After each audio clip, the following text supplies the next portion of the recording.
Kevin Roth here of RotoGrinders, and today we're going to talk about the RG Discord. If you're not a member, you should be. It is a fantastic community and resource that RotoGrinders provides, and it's easy to join as well. All you have to do is click the Discord icon on RotoGrinders or go to rotogrinders.com/Discord. From there, you'll either sign up if you're new to RG, or if you're already a member, just click the link at the top to go to the sign-in page. Once you've logged into your RG account, you can be taken to Discord to log in there. Once you've connected those accounts, you won't have to leave the server. You can freely close out and reopen Discord without ever having to reconnect. The idea of Discord might be a little bit daunting to you, but it's actually pretty simple to navigate. Whether you're on mobile or desktop, the far left side will show you the Discord servers that you've already joined. Then next to that, you'll see the channels within that Discord. We have both free channels like Chiefs Prop Shop and our daily sport channels. And we also have premium channels like Blender's Game Theory or the Crunch Time channels. Premium members can see the difference between the free and premium channels by looking for a padlock icon next to the premium channel names. We also have a few pointers for new and experienced users alike. If you're having trouble finding a channel, make sure that you haven't collapsed the section that the channel is in. Collapsing a channel will only allow it to appear when there are unread messages in that channel. Also, we find that using the actual Discord program works better than opening it in a browser like Safari or Chrome. Lastly, if you're having trouble with one of our tools, your RotoGrinders account, or any other technical needs, you can hop in our feedback and help section of channels to get help from one of our wonderful support and moderation team members. If you have any more questions, feel free to reach out on Twitter @RotoGrinders or email support@rotogrinders.com. See you in Discord.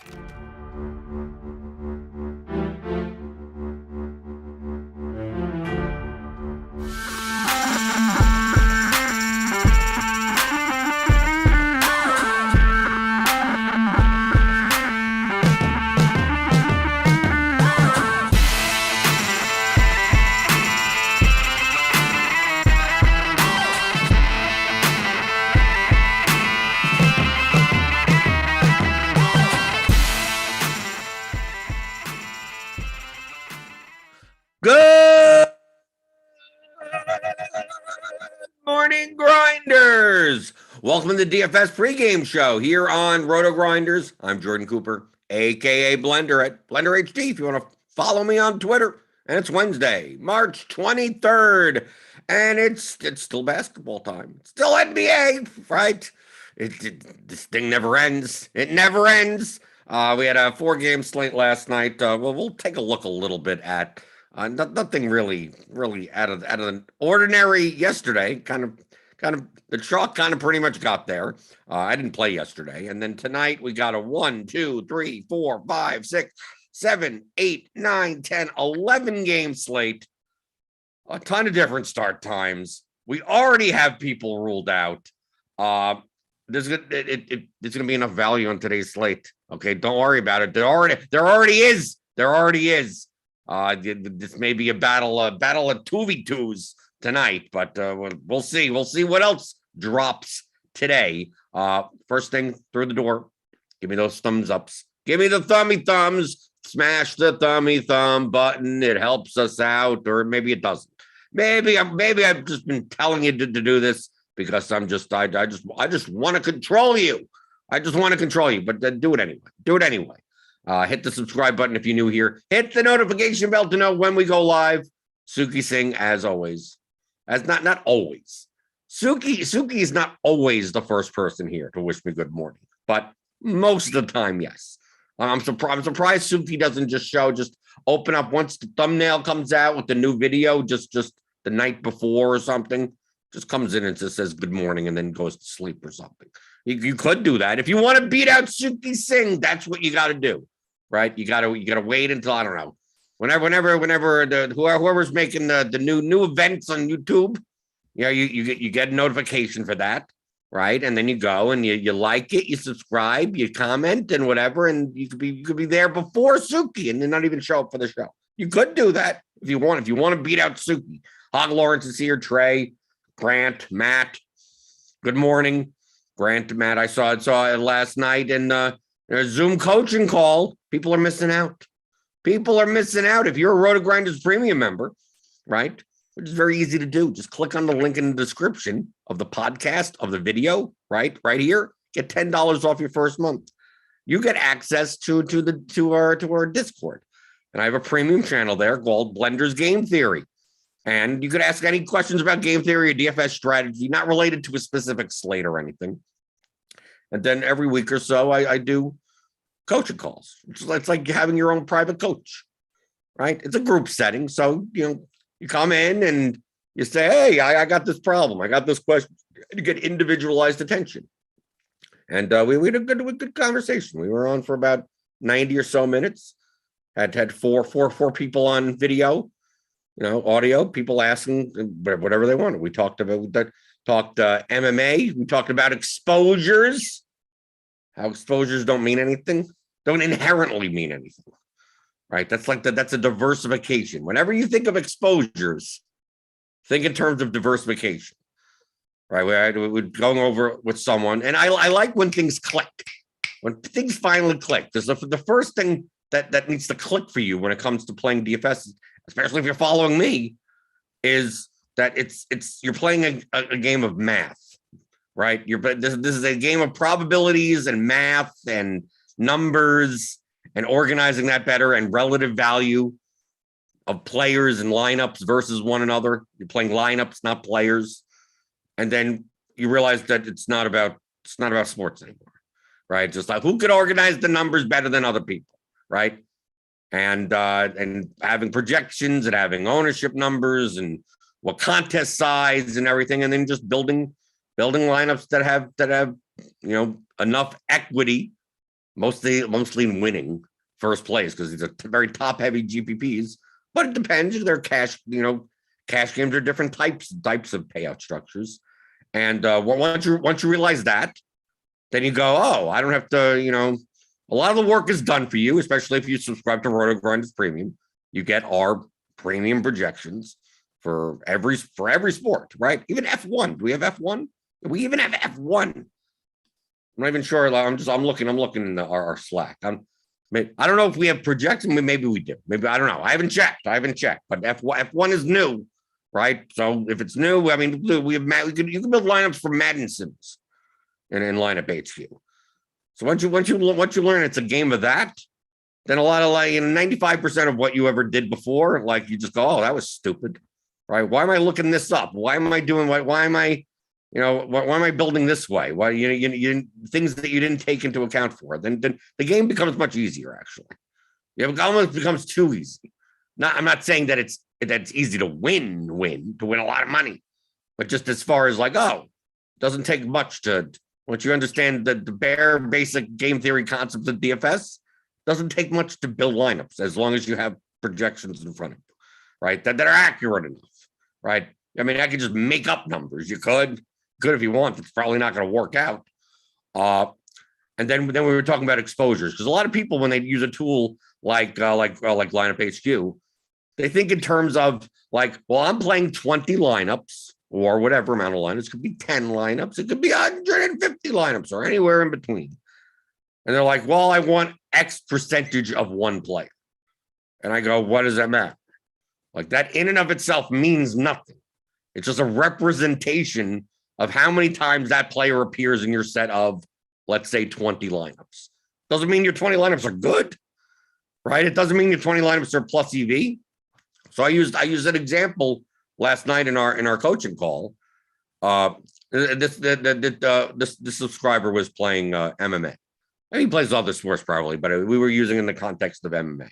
And if you know me, MMA is now probably my best sport, right? Overall, I mean, I think I've made more in NBA. I think I made more. Haven't made more in soccer.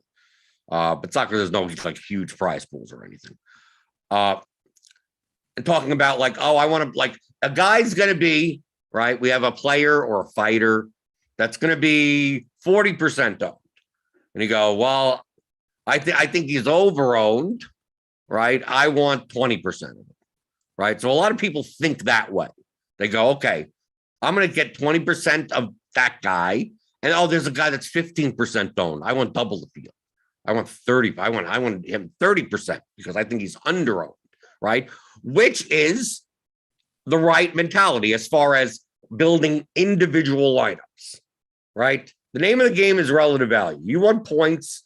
You want your more than your fair share of points that the field is not getting because they're not playing that guy. And you want to avoid getting too many points shared by the field when it's not warranted. So that's essentially, you want to play more. You want to play a lineup that has the proper balance between projection and ownership, which means you're more likely to play players that are under-owned relative to their projection versus over-owned relative to their projection, right? You still need a decent projection. So there's a guy that's 1% owned that should be 4% owned. You don't play 8 of those guys in an NBA line because they're also 4% owned because it's not like their median projection is all that great. It's just that they have a 4% chance at appearing in the optimal winning GPP lineup. They're only going to be 1% owned. Well, the chances of like 8 of those guys, while the chalk fails also, your win probability is too low, right? So you're still probably playing high-owned people also in combination with those types of people, right?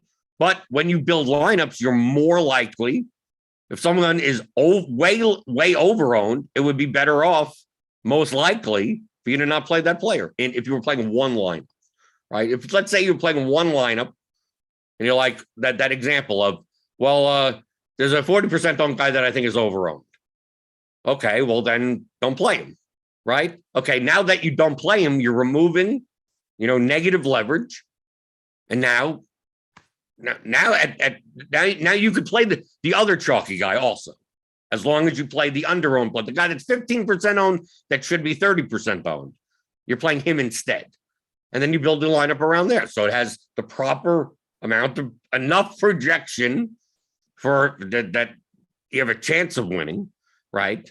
Maybe not the highest projection, but high enough, and at a lower ownership level than it should be, right? You would look at that lineup and go, it projects for X, and then you look at the ownership, and it's like, well, the total ownership is 160%, but really, if the ownership was efficient, it should be 180, right?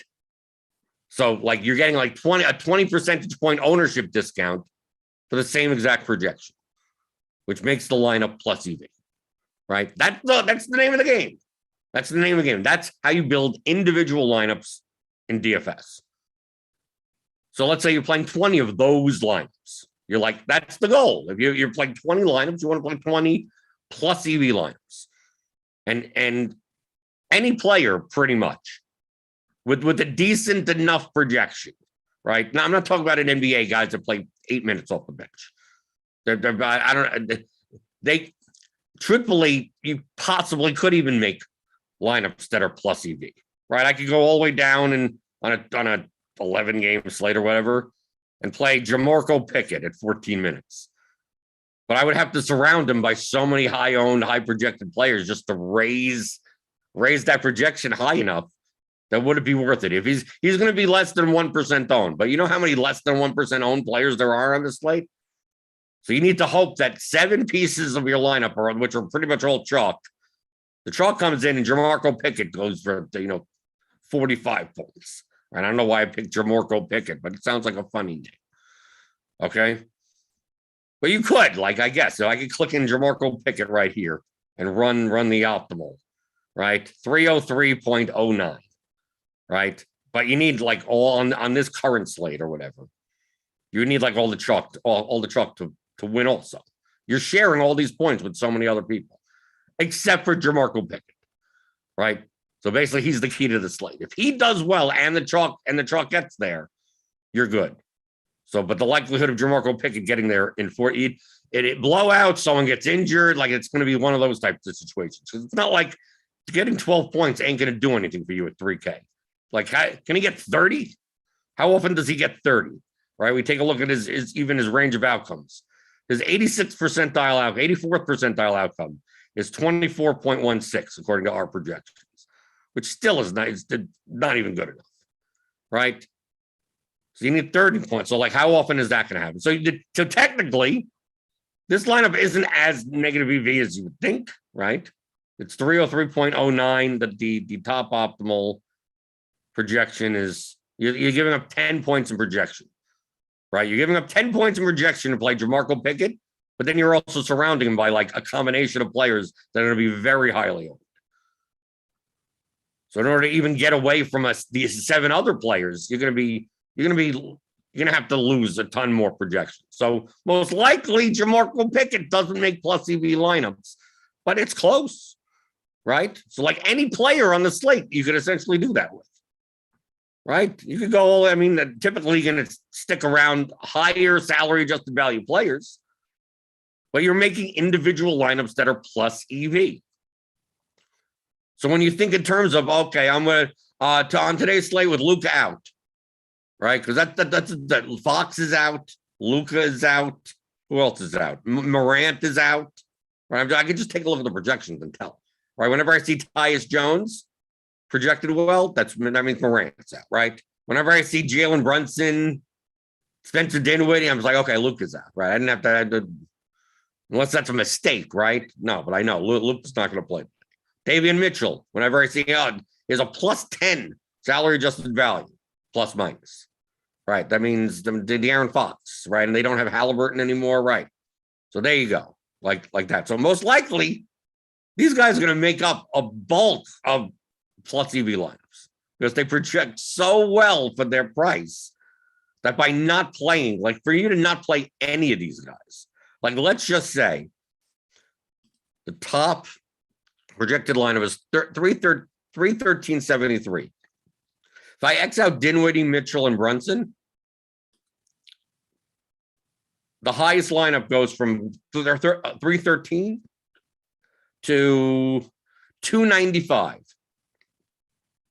So you can be sacrificing 18 points in projection. The total ownership, according to our current ownership, is 175 on this lineup. If we add everyone back in, total ownership is 252. Okay. Is it possible a lineup that's projected 18 points lower for about 75 percentage points in ownership? Could that be plus EV? Possibly. Be very high variance lineup if it is. But most likely, you're going to be playing 2, if not all 3 of these guys. I mean, we may get more value later today, and then just it opens up the door to like, oh, you could do anything you want. But most likely, like you could get lower ownership in a different way than fading guys that are projected for 10 plus points higher than their salary adjusted value as a median. Okay, so that's your goal. You're trying to make one plus EV line. It's not that hard. There are thousands on a slate like today. There are tens of thousands of them, right? And then once you make one, make a second one, make a third one, make a fourth one, right? This is the situation when you're making 20 lineups, right? 20 lineups. Okay. So if you have Embiid, for instance, in 10 of them, that means you have 50% exposure. Okay. And he's going to be 25% owned. You're double the field. But does that actually mean anything? No, that's just a representation of the diversification of your portfolio of lineups.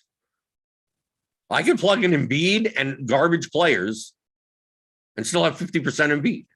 And the lineups that he's in are unprofitable lineups.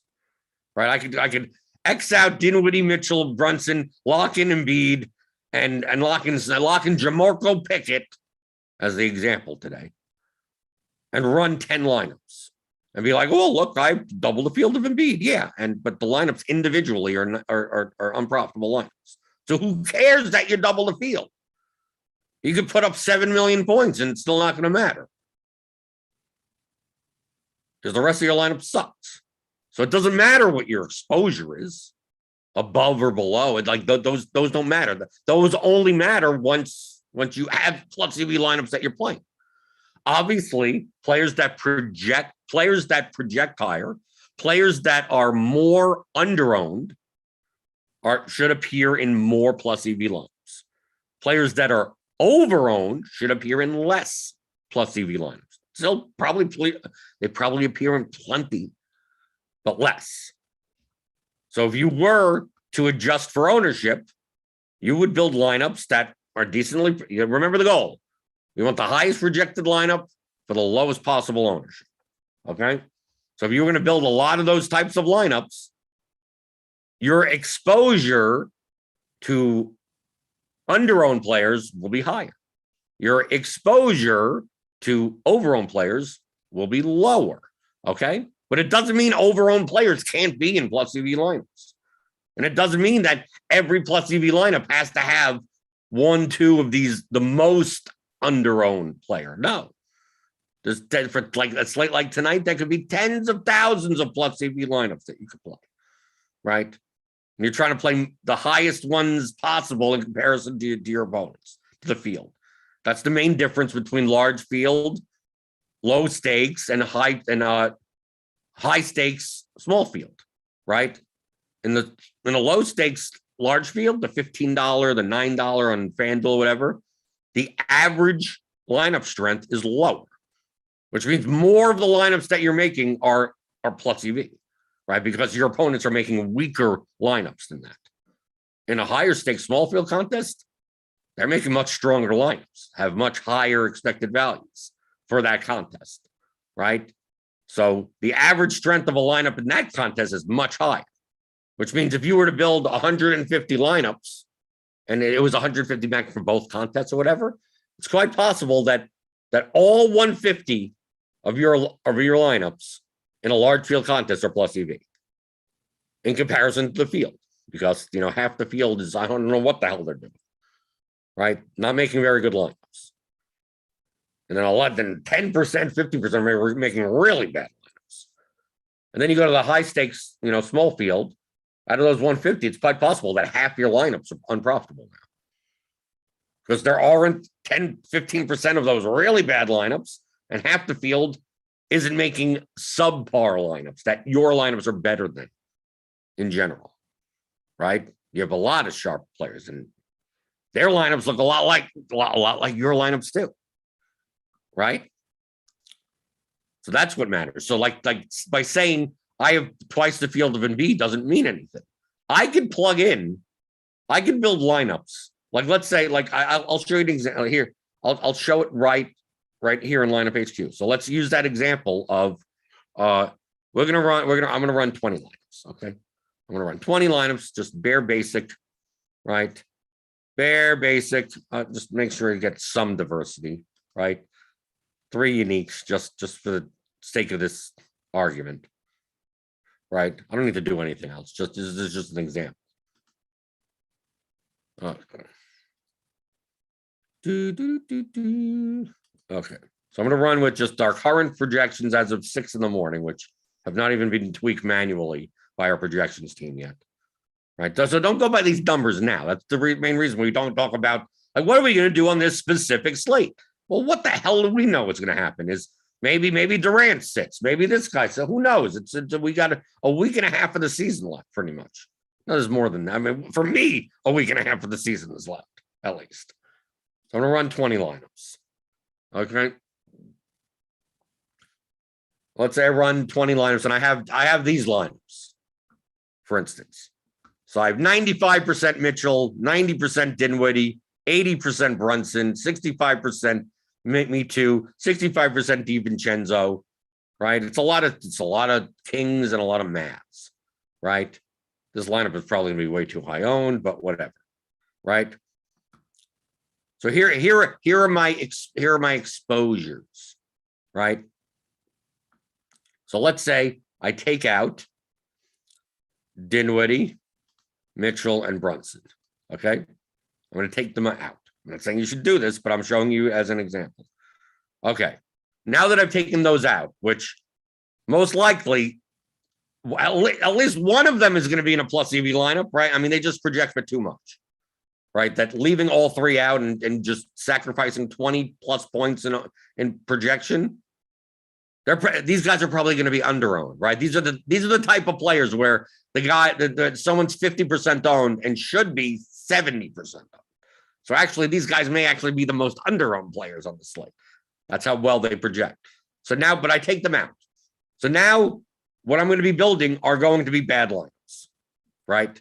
Because it doesn't contain any one of these three players. I'm going to go and I'm going to say, here's me too. I want 65% of me too. I'm going to put in the exposures of this lineup set, right? Just the bare 55, 55, 35. So I get at least 35, 30, 30. Just do some of the players. Doesn't have to do all of them. 2020. Right. I'm trying to get I mean, it's not going to be perfect, but just to show you the point that I'm trying to make. Okay. 35 and 20. Okay. Now that I took the three players where most likely they're going to be, it's going to be pretty hard to build a lineup that doesn't have at least one of these players and find a lower ownership elsewhere. So these if we use, for example, that we say that all 20 of these lineups are plus EV, they're more likely to be plus EV than anything else. They may be a little too high owned, right? So they come in high, but I mean, if only when the chalk smashes and you have to be perfect, will you win the GPP? So we'll just say this, but I'm putting in the same exposures over here. So I'm going to run 20 lineups without the three ridiculous value plays. Okay. So here we go. It can't even be that perfect, right? Right. So I got 20, 20, right? I got 35%, right? Kevin Durant is in 35% of. So if you had the second lineup set, you'd look and go, well, I have about the same, I about 30%, right? Kevin Durant, Harrison Barnes, Shea Gilgeous-Alexander. Maybe, let's see. Can maybe do this a little bit better. I'm going to do that. I'm going to just put a little randomness just so the number comes out. I can do true range, doesn't matter. I'm not doing anything. I'm not doing anything. Use this, make it a little bit easier. Just so the display looks similar, right? So I'm going to build 20. I get closer to the numbers that I want. Yeah, there we go. That made it easier, right? Because I'm not actually building those lines. I don't care about those lineups, right? So here's the first set of plus EV lineups, right? So these 20 lineups, I'm like, these are profitable lineups, right? Right? And then I go to the second build. These are unprofitable lineups. But if you take a look at the exposures, like if I built the first set, those were my lineups, Jordan Cooper's lineups. And you built the second set of 20 lineups, and those are your lineups. You would tell me, I would tell you, I got 60% of me too. And you would say, I got 65% of me too. And I would say, I got 65% of DiVincenzo. And you would say, I got 65% of DiVincenzo. I say, I got 55% of Embiid. And you know what you would say? I got 55% of Embiid, right? How much Damian Jones do you got? I got 35%. Really? I got 35%. Is this getting annoying? Right? They're all the same, right? For the most part. But your lineups are awful. My lineups are good. Same exposures, right? Same exposures, right? But your lineups don't. None of your lineups have Brunson. None of your lineups have Dinwiddie. None of your lineups have Davion Mitchell. So yes, you're right. You have 55% of Embiid in 20 bad in 11 out of 20 bad lineups. So what does it matter that you double the field in Embiid? It doesn't, right? We could have the same exact. Realistically, we could have the same exact exposures if we both build 150 lineups and have the same exact exposures and not have a duplicated lineup.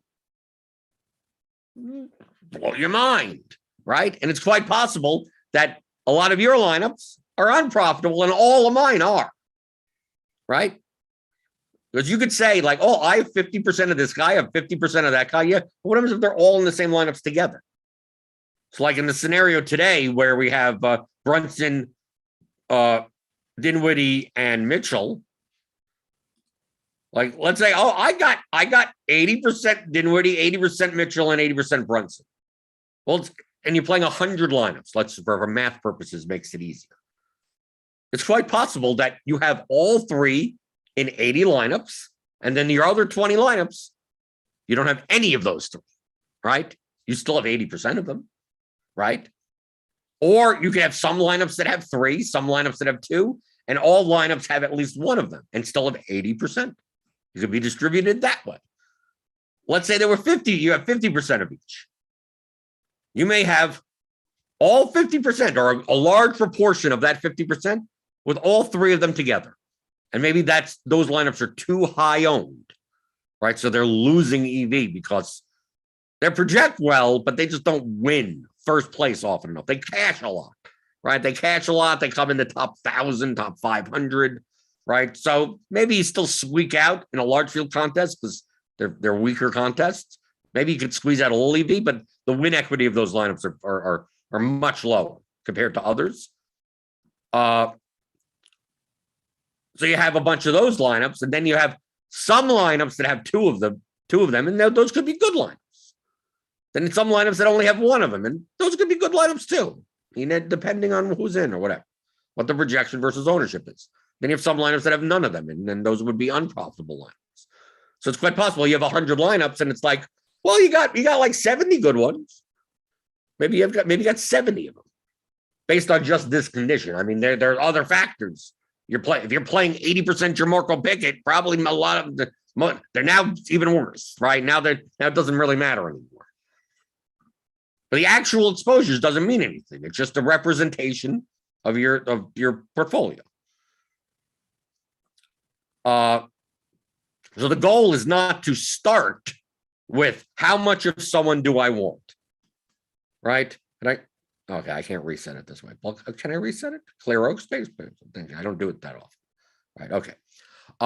So you shouldn't be starting from a point of how much of a guy do I want. You should start with a point of, let me build plus EV lineups.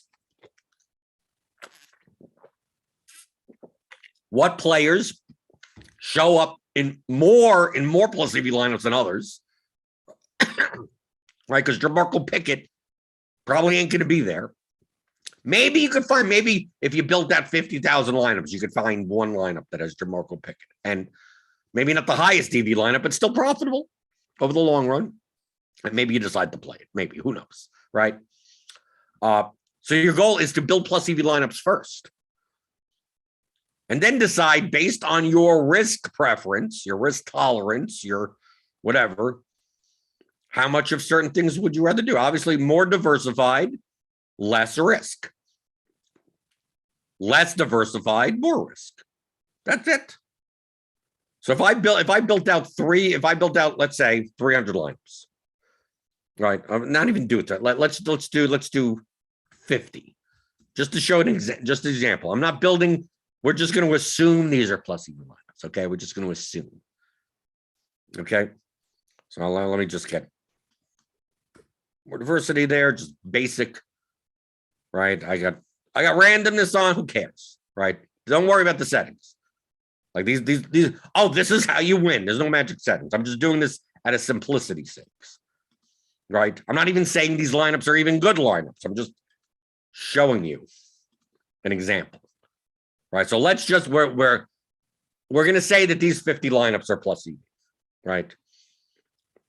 I didn't check the ownership versus projection, and obviously it's 11:30 in the morning for a 7 p.m. 12 game, 11 game, whatever, huge NBA slate. And we may have 700 value plays. Okay. So let's just say all 50 of these lineups are plus EV. Let's just say. Okay. And use a better example. You're going to play 3 of them. Right? You're only playing 3, right? And we're going to assume that these are all built for whatever contest size it's in or whatever. Be like, okay, I want to play 3 lineups. It's like, well, you could probably find 3,000 lineups to play. But which out of the 3,000 should you play? And though the difference between those 3,000 lineups from a expected value standpoint is marginal. So out of the 3,000 lineups, you could close your eyes and pick any one you want at random, and you'd be fine mathematically in the long run. Okay. So that's what we're kind of doing here. We're going, okay, now instead of saying 3,000, now we got 50. We got to pick 3. And we're going to just assume, right? Like I said, I'm just showing you the lineup HQ as an example, right? That's why I'm just saying you would find the plus EV lineups. So let's just say these 50, okay, I think these 50 are good lineups, right? So we're not even considering expected value. Okay, they're good. They're profitable types of lineups. And now you want to play 3 of them. Well, I mean, Spencer Dinwiddie's in 43 out of 50 of them. If you were to pick 3 at random, you're probably going to end up with probably at least 2 Dinwiddie lineups if you pick them at random. But there are 7 lineups out of these 50 that don't have Dinwiddie. So if you wanted to pick those 3, feel free to pick those 3. Right? If for example's sake, if we said that all 50 of these lineups are equal from a profitability perspective, right? If we played this slate out 50,000 times on average, how much money would you make off of these lineups? Right? Right? On a certain slate, you win. On a certain slate, you don't cash. On a certain slate, you come in 426. Right? So probabilistically, remember, that's what you should be thinking. Right? 41 out of the 50 lineups have Davion Mitchell. So most likely, if you pick 3 lineups, it's quite possible to have 2 out of the 3 that have both of those players in it. But there may not even be a lineup that doesn't have either of them. Right. If you take a look, Brunson here, DiVincenzo, 66%. So it's most likely. But if all of these are equal, right, there's one lineup with Danilo Gallinari. Do you play Danilo? You could. That lineup has Mitchell, Brunson, Dinwiddie, all 3 of them, Damian Jones. We're just going to assume that this is plus EV, right? We're just using this as an example because people are like, well, how do you know this lineup? Well, I don't know this lineup is profitable. I'm just showing you as an example of if we said that these 50 lineups were profitable. The whole point of this conversation is about how exposures don't matter, other than for diversification, for your risk. So you take a look at this lineup and go, well, what if you don't want to play Danilo Gallinari? You don't have to if you don't want to. Fine, X amount. Now you have 49 lineups to choose from. Remember, you're only choosing 3. You could feel like you could go down and go, oh, I don't want to play Wendell Carter Jr. Well, you don't have to. If you don't want, like, you could randomly, I could go to random.org, right? There are 49 lineups here. I could go to random.org. Right? Okay. Well, there's all these cookies.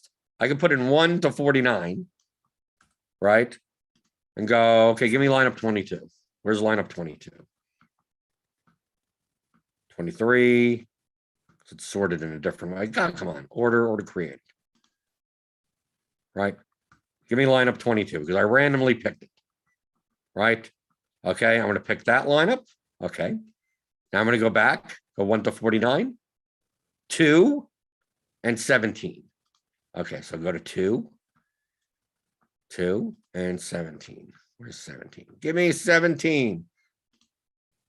Okay, I picked my 3 lineups. You would look at me and go, you're telling me you just randomly pick 3 lineups out of that group of now 49 because you can't stand to possibly play Danilo Gallinari today, right?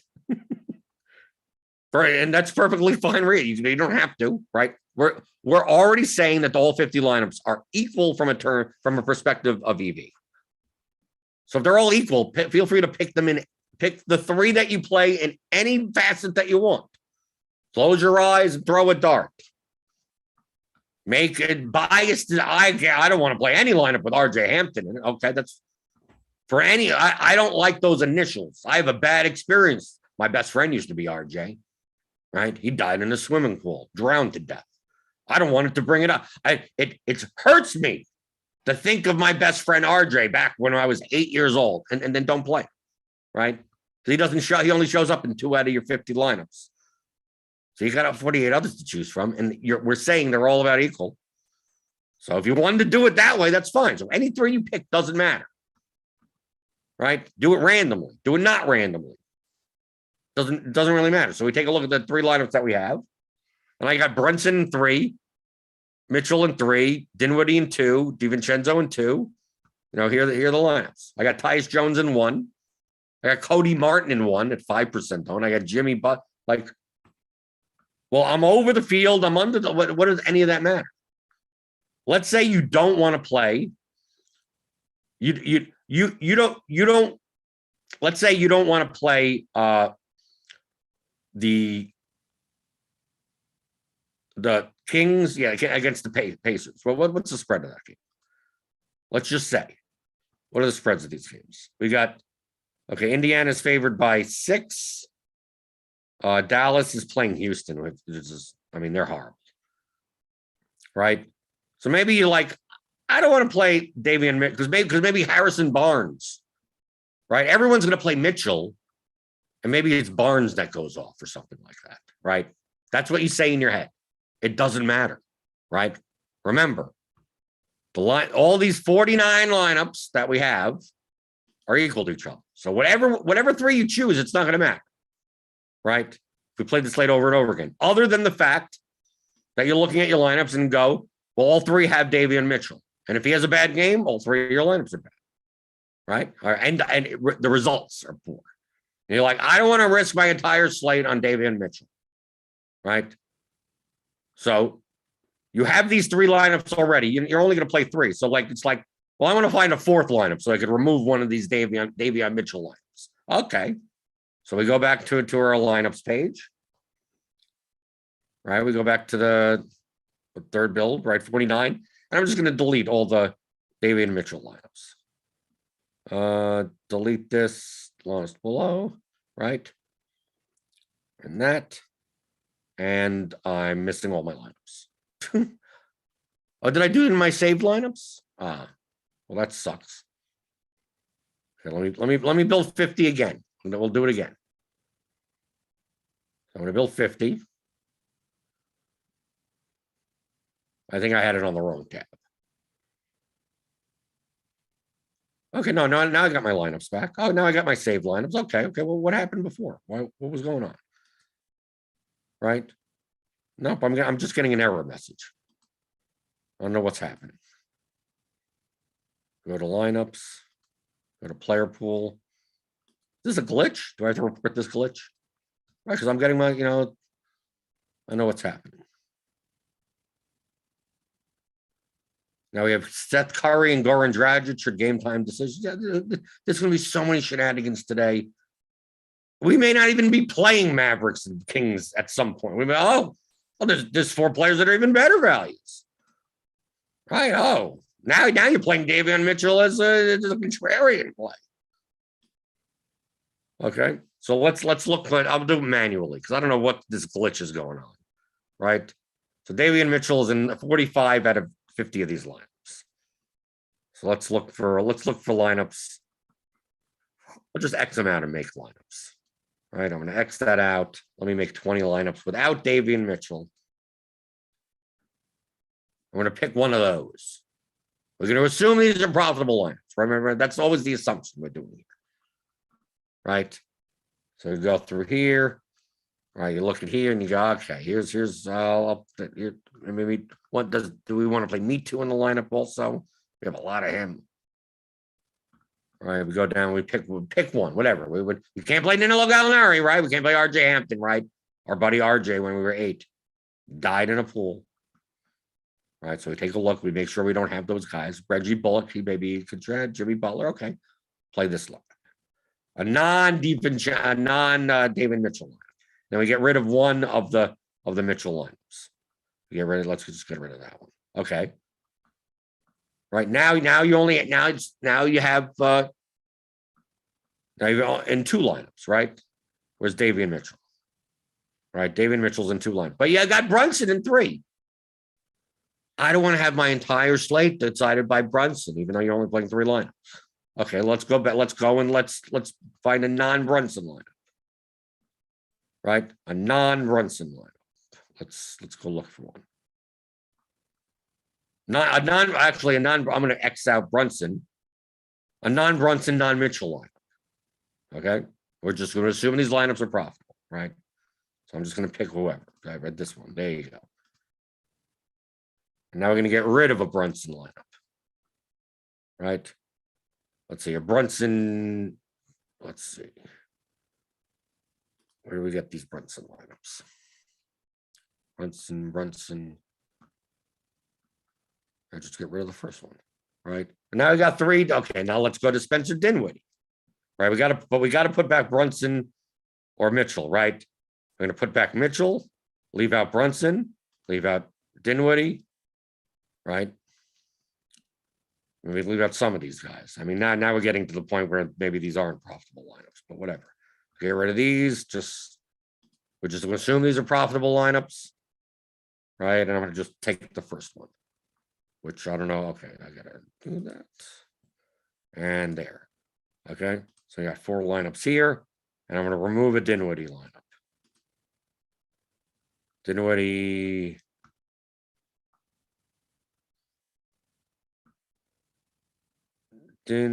Brunson, Bullock. Dinwiddie is just a Dinwiddie lineup. David Mitchell, doesn't matter. Get rid of that. Right, and now here we go. So out of our 3 lineups, I got no more than any of them in 2 of them, right? Right. But these are still like any 3 lineups you chose out of that 50. It doesn't matter what you have. Like now it's just a matter of, if you have 150 lineups, do you want, 100 lineups to have you're choosing from thousands of lineups that are plus EV. So it's like, well, how much of this guy do I want? You're thinking in terms of risk. You could say, well, out of the 3,000 lineups I could choose from, I'm going to choose 150 that have David Mitchell and have 100% of them. Absolutely viable because the individual lineups are plus EV.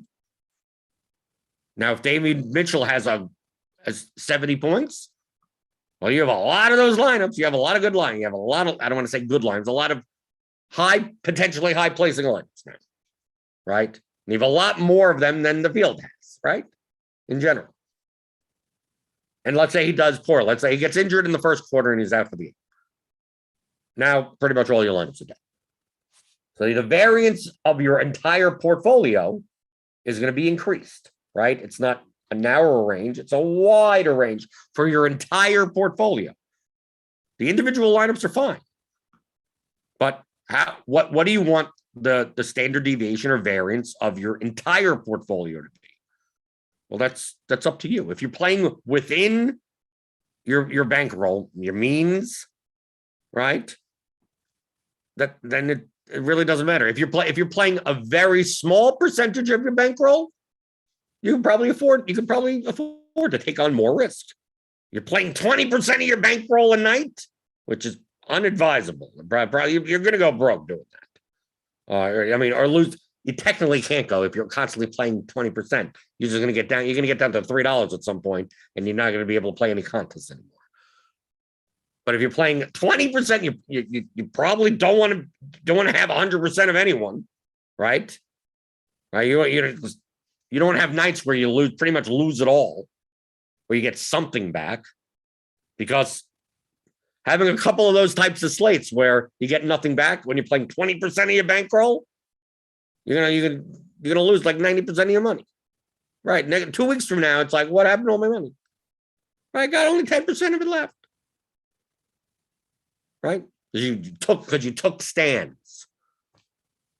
Or it could be the other way. You could be like, oh, I have 3 lineups, and they come in first, second, and third in the contest, and you win all the money, right? That too, right? I'm saying the downside, and that's the upside is that you're not just coming first, you possibly come in first, 5th, 8th. You take even more money. But if you're diverse, then you're unlikely your lineups are correlated to each other. So maybe come in first as well as 1100th as well as 11,000. That's more likely to happen when your portfolio is more diverse, less risk. But the individual lineups still have to be profitable lineups. So your goal is to come up with profitable lineups first and then worry about how much of a guy do I have. Because that doesn't matter if the lineups aren't good. The fact that I could show you, I could build a 150 set with the same exposures, and you could have a 150 set with the same exposures, and I have 150 plus EV lineups, and you have 150 minus EV lineups, should prove the point. And that was that click. That was that click yesterday on the Zoom call. They're talking about MMA. So there's less option. It was like 24 options or something. 12 fight slate, 13 fight slate. It was something like that. It's like, yeah, well, I could have 20. You had 20% sure, I had 20% sure, but we didn't have the same lineups, right? So what does it matter if you have 20 and I can put in the same exposures and not get those lineups, right?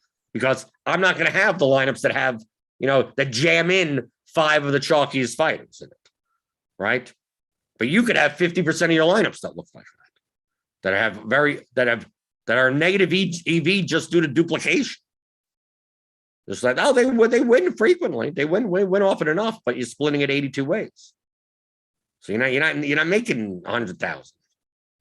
You're making like $1,200 or something, right? Like when it wins, you don't win much in comparison to what you should be winning when you win first. But I could have 50% of that same guy, and he appears in lineups that are not duplicated, that are unique or under 5 dupes. So I just wanted to explain all of that because, yesterday's slate I didn't play. Obviously, if you stacked the Knicks and the Hawks, you won. And what else is there to talk about? Pretty much, the highest owned players pretty much got there. For a 4-game slate. And if you stack that game, you're good. And if you didn't, you didn't. You didn't win. That's it. That's the story of yesterday's slate. And then today's slate, what's the point? Right? Between now and we got it's a little over 7 hours. It's quite possible that you're listening to the show later, you're watching this later, and going, well, why the hell? Like Mitchell, Brunson, Dinwiddie, all these guys, and it's like, oh, but we have 6 other guys that are also projected. This guy's sitting, that guy's out. This guy's out for the season. Who the hell knows what's going to happen? So that's why talking about specifically tonight's slate is a lost cause at this point in the season, especially. Oh, let's see. Go through. Master says there's even a big difference between the FanDuel 30K entries versus the FanDuel 15K entries. 15K contest is significantly sharper field. That's correct. What I found, and remember, I do things in a more blunt, directionally accurate way. Right? I'm not running simulations, right? I'm not trying to get 13. If there was a problem and I wanted to solve it, like instead of the correct answer is 13.8, and I'm able to get to 13.5, right? I don't need to be that precise because the field, I can still beat the field without being that precise. And I'm not going to put in the time. It's not worth it. The time investment to try to get as precise when it's not going to amount to that much expected value, that much ROI for doing so. So what I do now is for the large field GPPs or for any size contest is count the number of 150 maxers. So if you're playing a 30,000 entry contest on FanDuel versus a 15,000 entry contest on FanDuel, typically the amount of 150 maxers will not change that dramatically. They'll go up and down every day because this guy's not playing today. Or someone new decides to throw in 150 and loses 90% of their money and go, oh, I can't cover every combo. It's not that easy. No, it's really difficult to be profitable playing 150 lines. So if you figure that, to do the math, let's say on FanDuel, we're just going to make up a number. There are 150 maxers. Okay, 50, right? On a given day. Maybe not the same 50, right? So 50 times 150 is 7,500 lineups that come from 150 maxers who are most likely very sharp players. They're building 150 good lineups, okay? It doesn't mean there aren't other good players in there. You could build 50 lineups and build great lineup. I mean, but how would I know that? Right? I wouldn't. Right. So I go, how many 150 maxers are there? Okay, there's 50. That's 7,500 lineups. Okay. So in a 15,000 entry contest, 7,500 lineups are from 150 maxers, which means half of the lineups are coming from probably the sharpest players in the lobby. In a 30,000 entry contest, which is probably cheaper, right? Larger field. Well, it's still 150 max, and it's still 50 people. So that's 7,500 entries out of 30,000, which means only 25% of the lineups are from 150 maxers. I would consider that to be a weaker field, and it usually is. Because the 150 maxers, people that put in 150 on average, are going to be better than ones that don't. There's less of those lineups in there. There's more people that are putting in 20, putting in 10, putting in 1, putting in, just more random stuff in there. And they could be good play. I mean, and like, I have no way of knowing that some random person that has 3 lineups actually made 3 really good lineups. I don't know. Right. So I judge a lot based on that. So that's the reason why I prefer lower stakes, large field contests. They're hard as hell to win, right?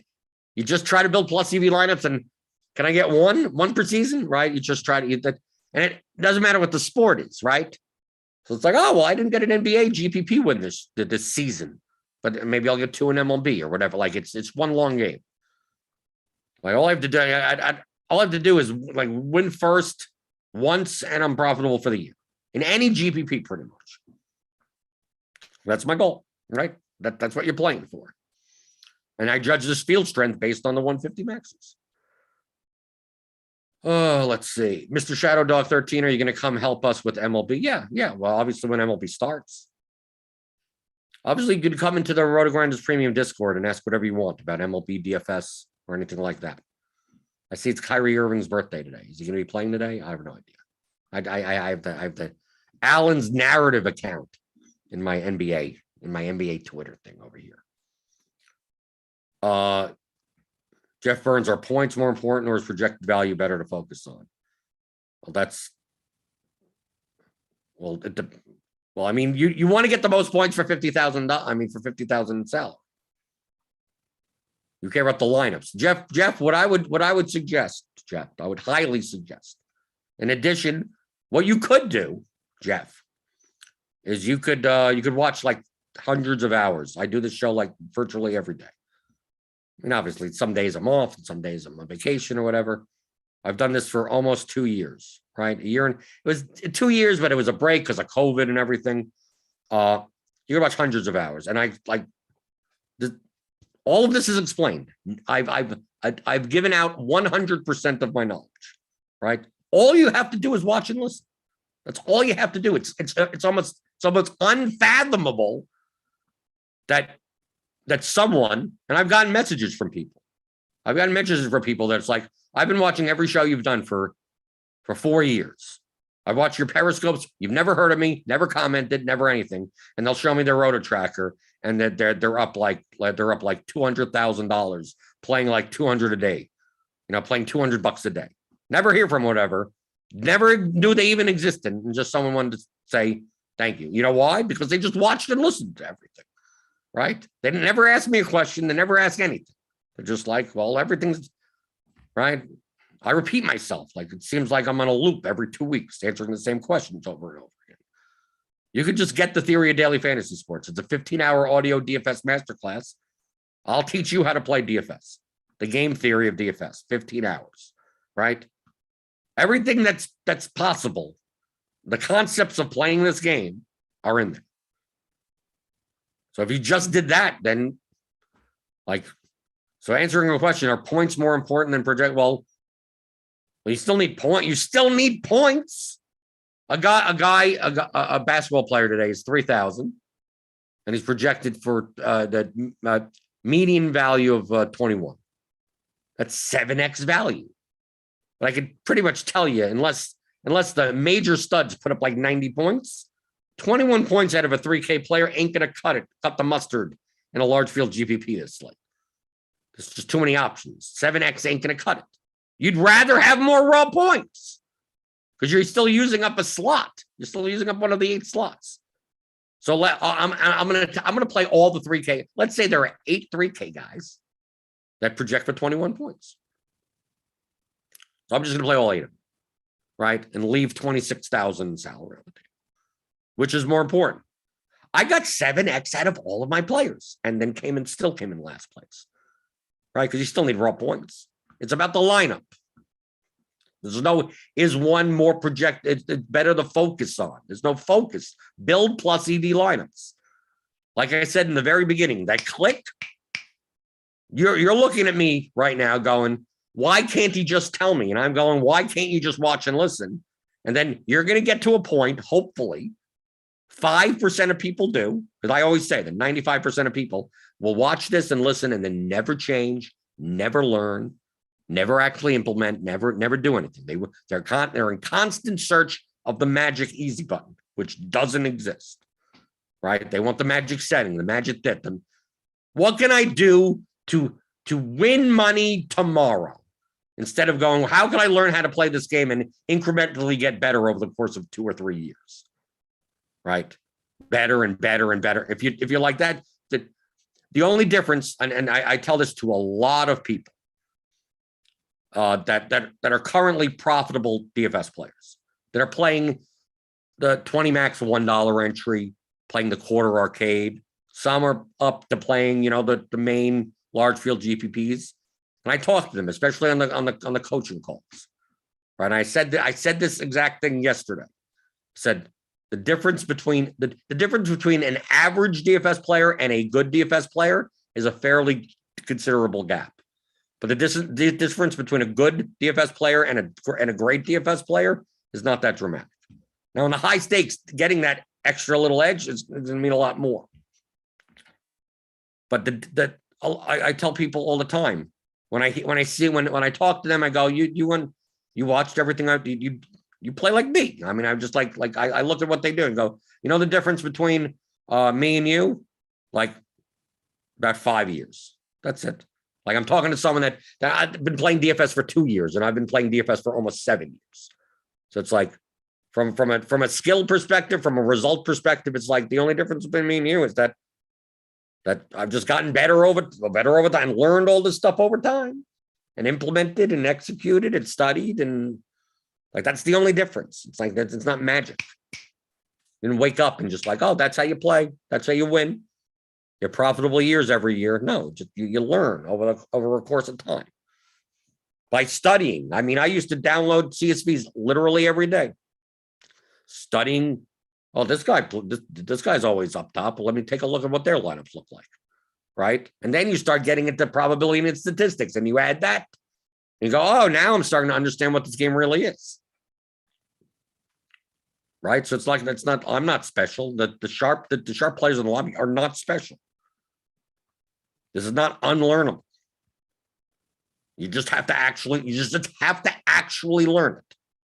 The goal should not be how do I win tonight's slate? Because that's not even how to think probabilistic. I mean, now you're missing the point of DFS in general. Build plus EV lineups, right? You're 500-sided die, and you're getting 5,000 to 1 odds on a bet of which number comes out. That's highly positive expected value. You're not going to win often, but when you win 10 times more than you should.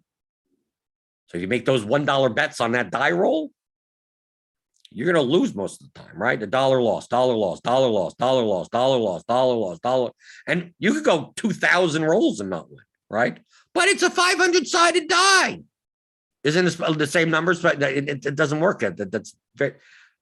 It's 500 to 1 to guess a number over the course of infinity, over large numbers. So it's quite possible to go 2,000, 3,000 without guessing the right number or anything. But when you get the right number, you make all your money. You make a profit, right? You could survive 5,000 bets on that. And in that time, you should have, on average, guessed it right 10 times and end up with $50,000. But sometimes it only happens 3 times, and so you're still profitable. Now you're $10,000 profitable. So what slate are you going to do that on? I have no idea. All I know is that I show up and build plus EV lineups and go, well, this lineup on average has a 25% ROI. And 23 out of that 25% may be in first place, or the top 3, top 5 or something. I just go, okay. Rolling that 500-sided die. I'm rolling that 5,000-sided die. Which slate is that going to happen? I have no clue. So what does tonight's slate matter? Other than build plus EV lineups, right? And obviously things change, right? What contest are you playing? Like plus EV for the contest you're playing, for everything like that. So that's why I suggest theory at DFS.com. Because if questions are like, which is more important, projected value or value versus point, like just shows that like doesn't seem like you have the bare basics of just fundamental DFS concepts.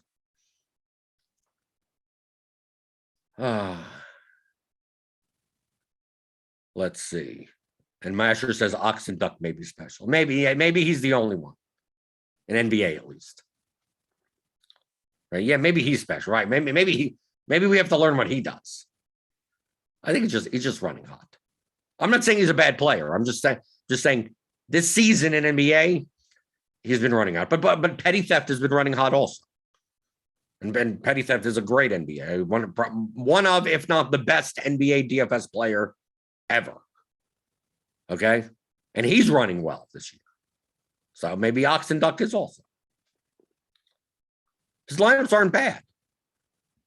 I mean, I've studied Oxen Duck a little.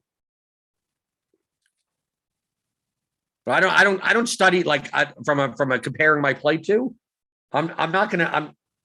He's like in my quarantine zone of like I've still not proven that he's a good player.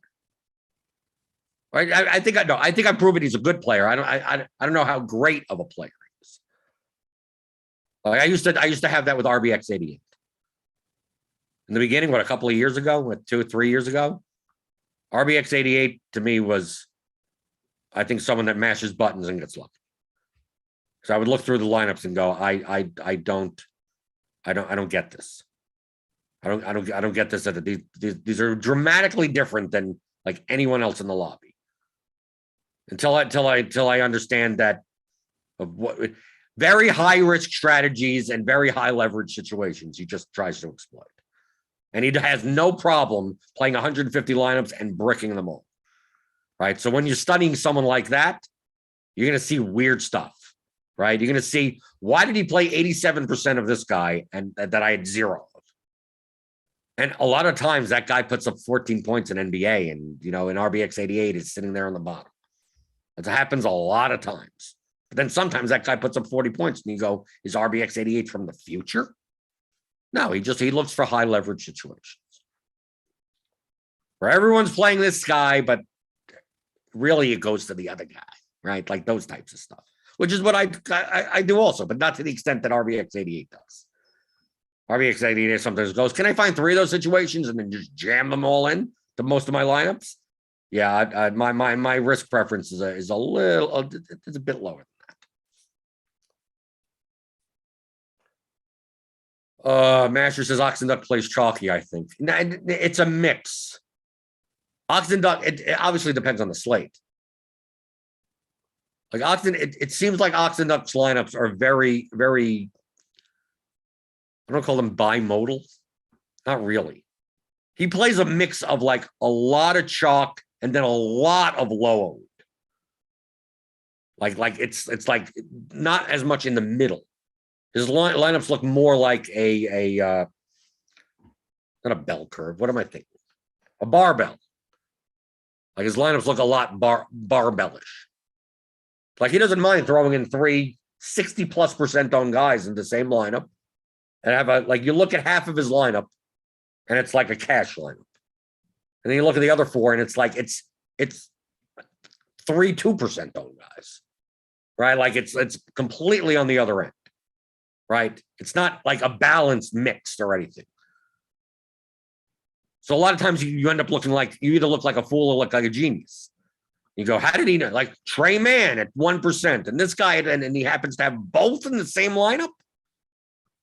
Like, what crystal ball does this guy have? But once you start looking, he's playing a lot of lineups like that, right? So yes, so when you're playing a lot of lineups like that, then you have a lot of combinations of 1 to 5% own guys, and when he wins, not many people have a combination of those two. So when they both have 50 points, you're going to see him towards the top. Peter Ortenberg says, I find that my experience playing DFS is much happier now, but I don't give a crap about my daily results. Yeah, well, that's the proper attitude to have. Well, what did you win? I mean, I've had people come into the YouTube chat, right, for the show. Well, what did you win yesterday? You're criticizing this guy. What did you win yesterday? I'm like, what does it matter what I did yesterday? What I won or lost yesterday? Or just like in the example of like, it's a 20-sided die roll, right? If I gave you 50 to 1 odds on guessing, you'd guess all the time, right? You'd guess 9. I'd say, nope, sorry, 3. Doesn't mean you did anything wrong. No, if you can continue to bet on that die, you're going to make money because I am paying you more than the probability of the event happening, right? Let's say on a 20-sided die, I'd only pay you 12 to 1. Well, now you're going to be losing a ton of money. You're going to go broke. You're going to go quick. I mean, that edge is massive. Negative expected value. So you go 9 and it comes up 9 and you go, oh, look, I'm good at picking die roll winners. It's like, yeah, for that once, but the more that you play this, the more likely you're going to lose all your money. Right? So people look at yesterday's slate. Well, I did it right. Yesterday's slate, even though the lineup, if we played the slate out a million times, would have been unprofitable. Right? But yesterday it worked out. Same thing with that 20-sided die roll. I'm going to give you 12 to 1 odds on a 20 to 1 event. Okay, I choose 9 and it comes up 9. And you're like, aren't I the best at this? That's the average. That's the average DFS player. Right? Oh, and then at the end of the year, they're like, why did I lose 20% of my money playing DFS? It seemed like I won more often than I cashed a lot. And I remember that one time I came in 5th place for $7,000, but now why am I'm down 20%. But it didn't seem like I was losing a lot of the time, right? I wasn't losing all my money on the slot, right? No, it's not. You're just going to bleed money, right? You can be average. Now, really bad players, yeah, they're going to lose money pretty quickly. But the average player is just like, oh, din. You're going up and down, up and down, up and down, but it's still a low at the bottom out trend. And you're not building lineups with enough win equity unless you just massively get lucky, right? On a negative EV lineup, which they win all the time. That's fine. But then you look at the end of 3 years and you go, it seems like they put in their results after 3. I've had this before. I've had someone email me and say, I consider myself a pretty good DFS player, right? I seem to win more often than not, right? I see that I've had 1 or 2 first place wins and they're playing lower stakes or, single entry 3 max or something. And then, and I've been playing for 3 years and I finally decided to get RotoTracker, right? To put it on to track all of my results. And it turns out I'm down $15,000. Right. After like, oh, well, I thought I was a pretty good DFS player or whatever. And then didn't realize over the course of 3 years, lost $15,000. That's what I'm talking about because you're pretty much bleeding it. You're not playing well. You aren't playing well. You're losing money to the rake essentially. So it's like you're keeping yourself afloat in comparison to the field, but you're not good enough to beat the rake. So that's where all the money comes out. You have to still be better than that. But the bias of checking your app every day and whatever, it's like, oh, well, I made 200. Oh, well, I lost 300. Well, oh, I made 150. Oh, I made 7. Like you go and it seems like, oh, you have a lot more dopamine hits of like on a day where it's like, oh, okay, made a little bit. Oh, only lost a little bit. Oh, made a little bit. Like, and by the end of the year, you're like, oh, why am I down 10 grand? It didn't seem like it. Well, that's the problem. That's why using a tool like RotoTracker to track that. And then we're not worrying about what day. If you're playing within the means of your bankroll, you're playing less than 5%. I mean, to me, that's even high as it is. I'm playing like I play like 1%, sometimes less. So what does it matter? Oh, I didn't. Oh, anytime someone says, oh, I did hard. I did horribly today, right? It's like, oh, should have played this guy, should have played that guy. I can't believe I lost 90% of my money today. I bricked completely. I zero. I put in $200. I got nothing back. This sucks. I should have did this. I should have done. I say to them, said, is DFS over? Is it over? Did I miss the news? Is DFS over? Is there not a slate tomorrow? Right? Are there not other sports even? I mean, is DFS over? Oh, it's not over. Oh, there'll be like 4 slates tomorrow in basketball. There's going to be baseball. So what one? It's one slate. Imagine playing on a poker table, right? You're sitting there at a poker table. You're going to be playing 30 hands an hour. You're going to be sitting there for 8 hours. So let's say on average you play 240 hands. Imagine sitting down and on the first hand going, I got 8-2, and you fold, and you go, oh my God, I can't believe I lost, right? Right? You put in your small big blind or whatever, you lost $2 or whatever the hell. And you go, I can't believe I was dealt 8-2 to hold them and had to fold. Horrible. Did I do it right? Do I do it wrong? It's like it's one hand out of 240 that you're going to play tonight, and then if you're playing regular, it's one long game. It's like going, oh, should I do? I'm going to call for this flush draw, and it doesn't come in because it's a 2.5 to 1 chance for it to come in, and doesn't, and you lose the hand. You go, am I doing this right? Yeah, but 2.5 to 1, dude. Like 70% of the time, this card doesn't come, and you lose the hand unless I don't want to get into poker stuff. So it's like, as long as you continue to do that, because you got plus EV on that bet, you're gonna end up, you're gonna be profitable. So who cares about that one time, the one that right in front of you? Like, is DFS over? Did you play 100% of your bankroll on today's slate? Well, then I understand that. Then now I understand it. Right? Either DraftKings and FanDuel and Yahoo and SuperDraft are going out of business tomorrow, or you put all of your money. You bet the house. You foreclosed on your house. You're living on the streets because all of your money is invested in this one NBA slate. So unless one of those two things happen, what do you? Tomorrow's another slate. Play 1% of your bankroll and just play good lineups, get better, study others, and one of these times you're gonna get a big spike. And there you go. I don't know what slate that's gonna. I have no idea what that's gonna be, but just keep on doing that. Right, Clark Kent in chat says yes. There's another slate. Thank you, Superman. Okay. So for do we have? Oh, great. Is Randall out today also? Because Klay Thompson out. What's going on? What's going on? What shenanigans in the NBA? We're getting out of here. Don't worry about it. But you should go later today. What, 4:45 Eastern? 4:45 Eastern. Grinders live with Dean and whoever's joining him.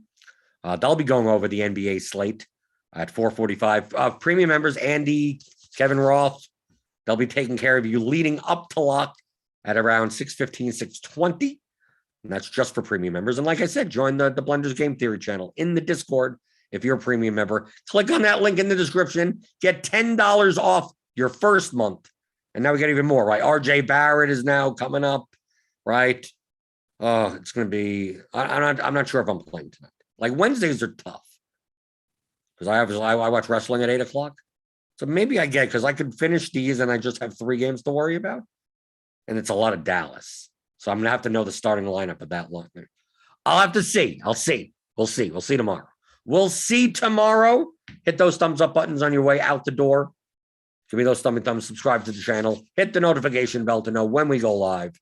And And yeah, so productive day, explain some stuff, right? Sometimes we have these types of shows, and sometimes we don't, right?